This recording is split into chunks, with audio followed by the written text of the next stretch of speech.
Alhamdulillah anak-anakku sekalian,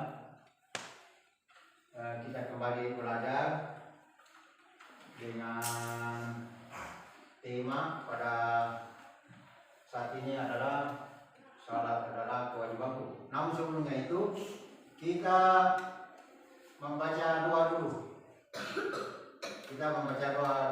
Ya. Coba disiapkan doa-doanya.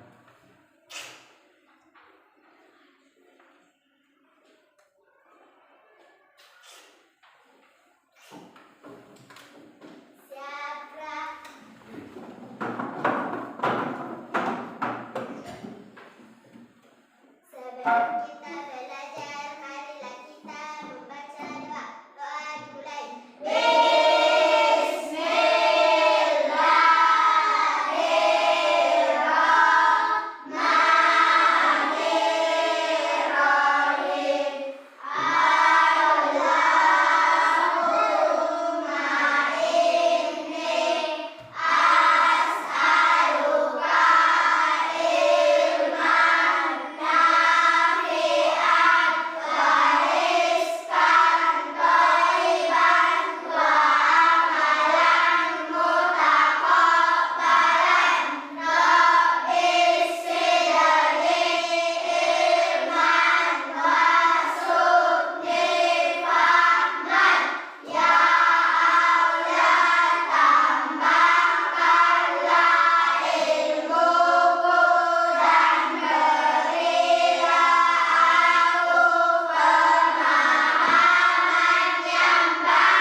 Waalaikumsalam warahmatullahi wabarakatuh.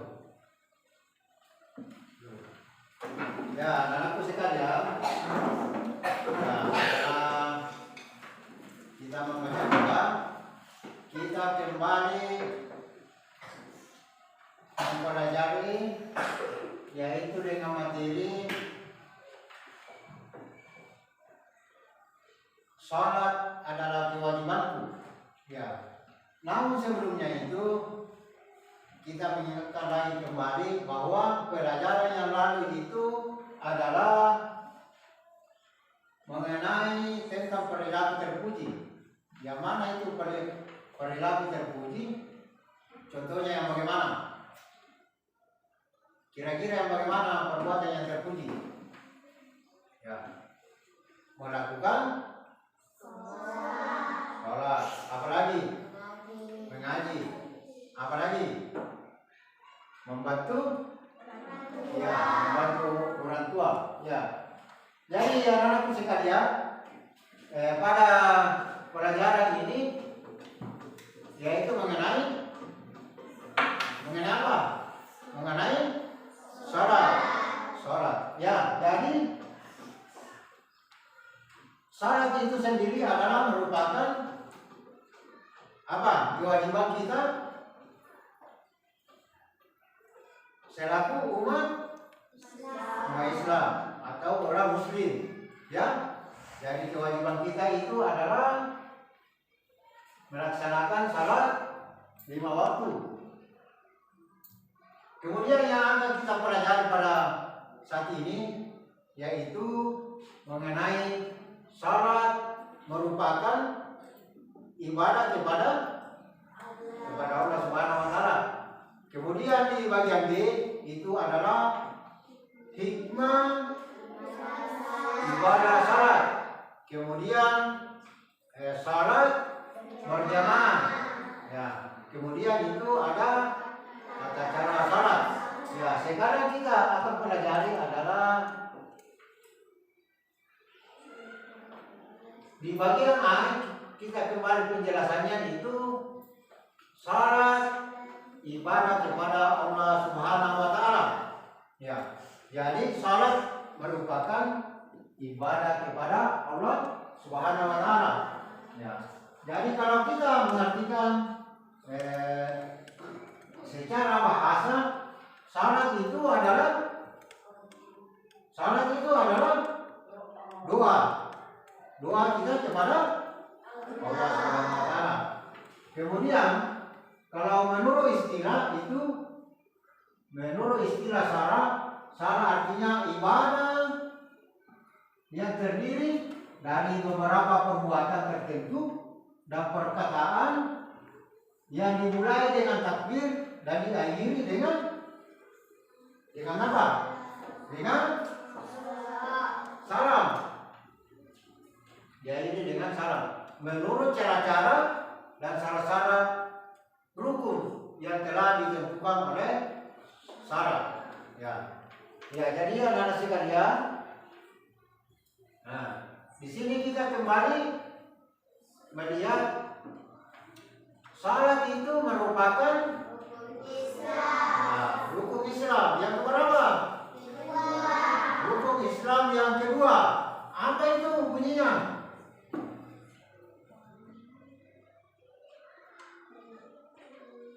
Melaksanakan salat. Ya, jadi salat merupakan salah satu ibadah yang wajib kita laksanakan. Sebagaimana tujuan daripada diciptakannya manusia di muka bumi ini. Ya, jadi tujuan manusia itu diciptakan adalah untuk melaksanakan perintah salat. Kemudian di dalam surah Syariat disampaikan bahwa kita diciptakan jin dan manusia itu untuk mengabdi. Apa bunyinya? Surah Syariat ayat 56. Coba. Ya, coba lanjut. Yang bisa baca?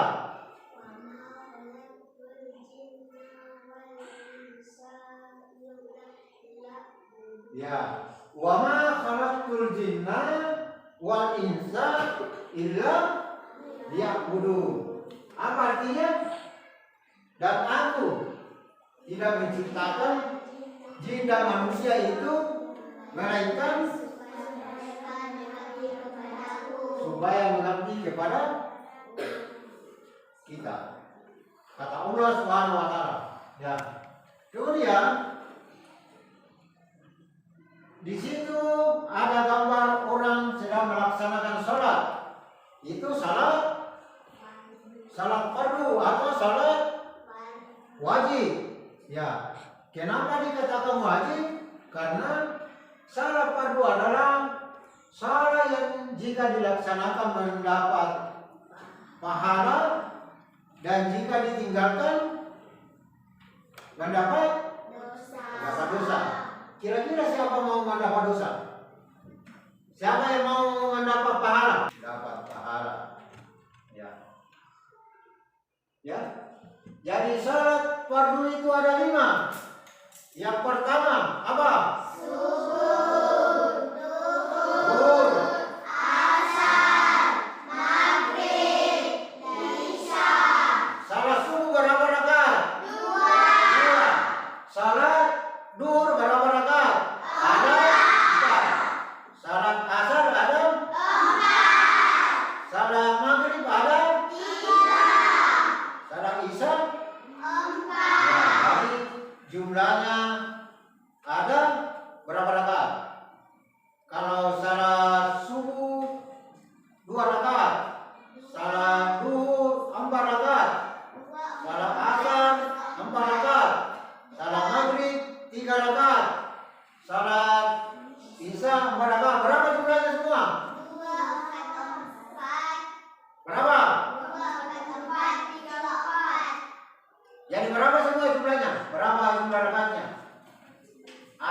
17 rakaat semua. Ya, ada 17. Ya.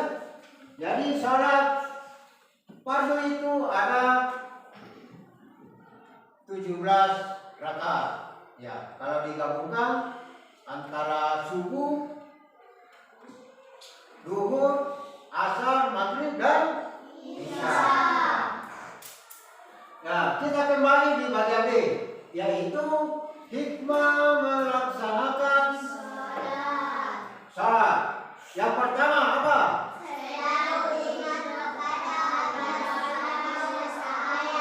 Selalu mengingat kepada ya, kemudian yang kedua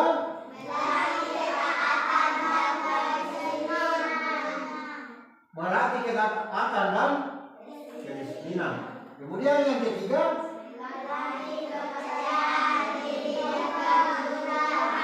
ya, melatih kepercayaan diri dan kejujuran. Kemudian yang keempat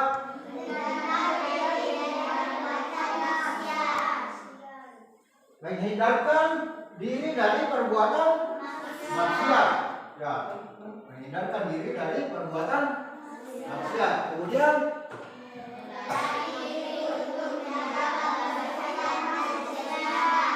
melatih diri untuk menjaga kebersihan. Kemudian menjaga ya, kita kembali di nomor 1, selalu ingat kepada Allah Subhanahu wa taala. Itu hikmahnya kita melaksanakan salat, selalu mendekatkan diri. 5 kali sehari semalam kita mengingat kepada Allah. Ya, 5 kali sehari. Jadi kalau ada yang tidak melaksanakan salat yang 5 kali itu berarti ada yang gugur kewajibannya. Berarti yang tidak dilaksanakan itu mendapat dosa. Ya, yang tidak dilaksanakan itu mendapat dosa. Kemudian melatih ketaatan dan disiplin. Kenapa orang dibilang taat? Karena melaksanakan yang 5. Disiplin itu selalu mengingat bahwa jam sekian saya pergi sholat. Umpamanya sholat subuh katakanlah jam 5, sholat duhur jam 12, salat asar jam 3, umpamanya ya. Kemudian salat maghrib jam 6 dan salat isya jam 7 lewat ya. Kemudian yang ketiga melatih kepercayaan diri dan kejujuran. Kenapa dibilang melatih kepercayaan diri? Mempercaya dirimu bahwa sebentar jam 12 pergi salat. Sudah salat lanjut pergi mengaji. Itu salah satu buktinya kita jujur dalam diri kita masing-masing. Kan? Tidak perlu lagi orang tua perintah. Ya, tidak perlu lagi orang tua perintah bahwa kita untuk pergi mengaji. Kemudian yang keempat, menghindarkan diri dari perbuatan maksiat. Apa itu perbuatan maksiat? Kira-kira apa perbuatan maksiat itu? Apa? Perbuatan yang tidak? Contohnya contohnya orang yang berbuat maksiat apa? Mencuri. Maksiat artinya tidak baik. Pergi menduakan Allah. Apa itu menduakan Allah? Menyembah selain daripada Allah Subhanahu wa taala. Umpamanya pergi di pohon, bawa sumur, bawa ayam, bawa macam-macam di situ. Baru di sana minta di pohon. Bila mau minta uang banyak, mau minta dibelikan sepeda, minta dibelikan motor. Ya, itu salah satu perbuatan yang maksiat atau tidak baik, ya. Ya. Kemudian yang kelima, melatih diri dalam menjaga kebersihan dan kesucian. Ya, karena salat itu merupakan untuk membantu kita selalu mengingat dalam kebersihan. Karena bersih itu merupakan bagian dari iman. Ya, bersih itu adalah bagian dari iman. Ya. Jadi kalau selalu bersih, berarti hati kita selalu tertanam nilai-nilai keimanan. Ya, nilai-nilai sholat yang ada dalam diri kita. Ya, kesucian, suci pikiran. Kenapa dibilang suci pikiran? Tidak suka memandang teman jelek. Sebentar teman dibilang mencuri. Nah, itu karena pikiran bersih. Kalau selalu menganggap teman, ada di teman, mungkin dia lupa, mungkin dia hilang. Ya. Kemudian yang keenam, menjaga kebersamaan. Apa itu menjaga kebersamaan? Kira-kira apa menjaga kebersamaan? Umpamanya kerja bakti, sudah ditunjukkan oleh gurunya, kelompok ini bagian sana, yang perempuan bagian sana. Ya, katakanlah seperti waktu kita hari Sabtu kemarin gotong royong dibagi tugas, ya kan? Ya, dibagi tugas. Laki-lakinya bagian di luar sampai ke belakang kelas 1 untuk apa yang dilakukan yang lalu? Pergi bela. Ya, bela di Bila Makassar, pergi bela. Membawa perempuannya dari pintu gerbang sampai masuk, membersihkan sambil cabut-cabut. Itu salah satu bentuk daripada kebersamaan. Ya. Nah, ini. Kemudian salat berjamaah.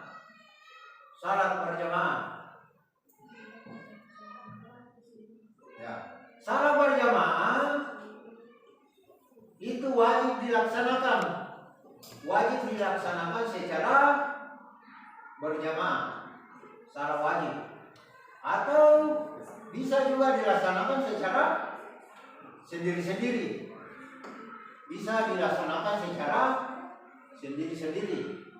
Baik di masjid, musala maupun di rumah. Ya, itu. Pelaksananya baik di masjid, musala atau di rumah. Apa perbedaannya masjid dengan musala?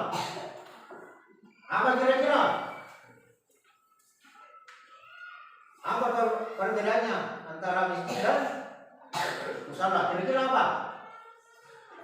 Ya, saya kasih gambaran penjelasan bahwa kalau masjid itu dipakai sholat 5 waktu dan dipakai juga sholat Jumat. Ya, itu masjid. Kalau musala dipakai sholat 5 waktu, tetapi tidak dipakai sholat Jumat. Perbedaannya, ya, saya ulang kembali. Kalau masjid itu dipakai salat fardu, salat wajib, dan dipakai juga salat Jumat. Sedangkan musala dipakai salat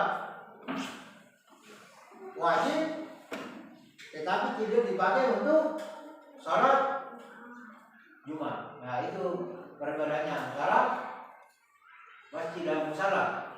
Akan tetapi salat wajib itu lebih baik dilaksanakan secara berjamaah. Ya, lebih baik dilaksanakan secara berjamaah. Ya, orang yang melakukan salat wajib secara berjamaah, maka Allah Subhanahu wa taala memberikan keutamaan 27 kali lipat kebaikan daripada salat sendiri.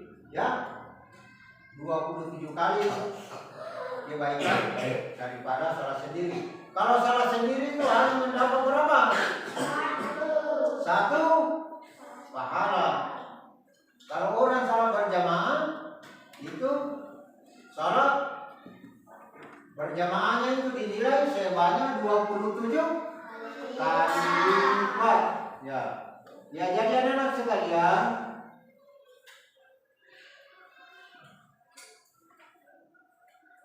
melalui pelajaran ini atau slide ini kita bisa mengambil beberapa kesimpulan.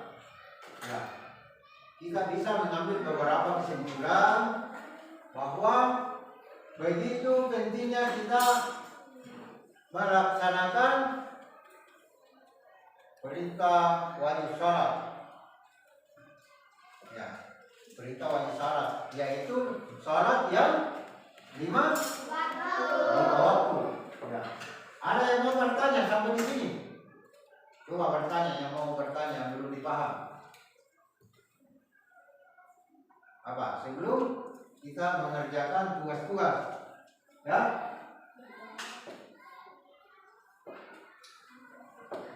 Ada yang mau bertanya? Apa kira-kira? Ada?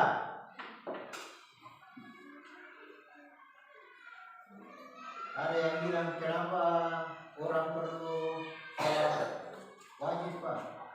Sholat fardu Pak? Ya. Tapi bilang teman-temannya memang kita perlu sholat wajib. Ya. Jadi kenapa kita perlu sholat wajib atau sholat fardu? Karena yang paling pertama dihisab nanti di kemudian hari adalah apa? Ya, nilai sholat kita. Ya, itu diantaranya. Kemudian kesimpulan yang kedua bahwa sholat itu akan membawa kita ke kehidupan yang jauh lebih baik. Ya, karena kenapa? Kalau kita sudah diterima amal sholatnya, dan lebih-lebih yang lain. Contoh, kita berbuat baik di antara teman. Itu juga diterima karena nilai sholat kita sudah bagus, sudah diterima oleh Allah Subhanahu wa Ta'ala. Yang kalau nilai sholat sudah diterima Allah Subhanahu wa Ta'ala, maka kita akan ditempatkan di surga. Siapa yang mau masuk surga? Ya, semuanya saya itu mau masuk surga. Kenapa akhirnya di dalam surga? Karena apa yang mau diinginkan ada semua. Apa yang mau diinginkan? Mau makan daging ada, makan roti ada, minum susu ada. Tidak perlu bikin, sisa itu saja. Atau perlu bidadari yang mengantarkan. Ya, nah, enaknya kalau orang masuk surga, bidadari yang menjadi pelayan kita. Ya, kita tinggal menerima, makan apa. Ya, gitu ya. Ya, di sini setelah kita selesai mendengarkan penjelasan materi sholat, maka kita akan mengerjakan tugas supaya dijawab dengan baik sesuai dengan pemahaman anak-anak sekalian, ya. Ya.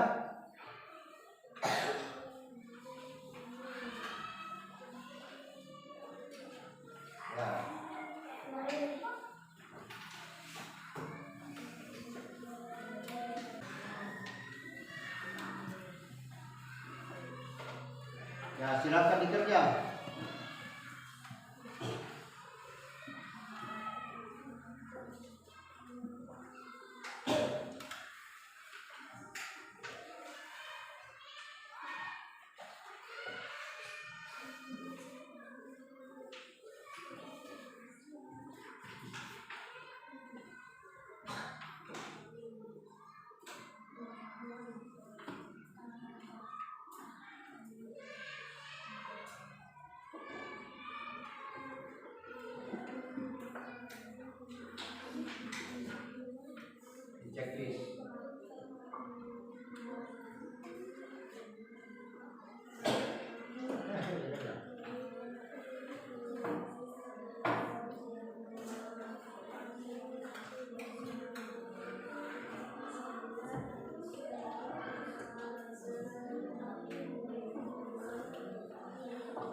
Nah,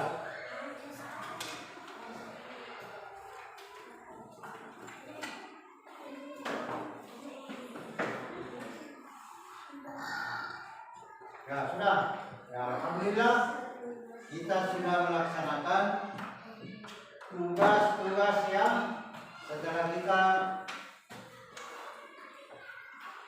pelajari tadi. Itu salat merupakan kewajiban kita kepada Allah Subhanahu wa Ta'ala. Ya, jadi saya ambil contoh yang sudah diperiksa ini. Ada 2 orang yang baru saya periksa, yaitu Silvan yang tidak tepat jawabannya itu ada di nomor 7. Orang yang meninggalkan salat berarti meruntuhkan agama, ya atau tidak?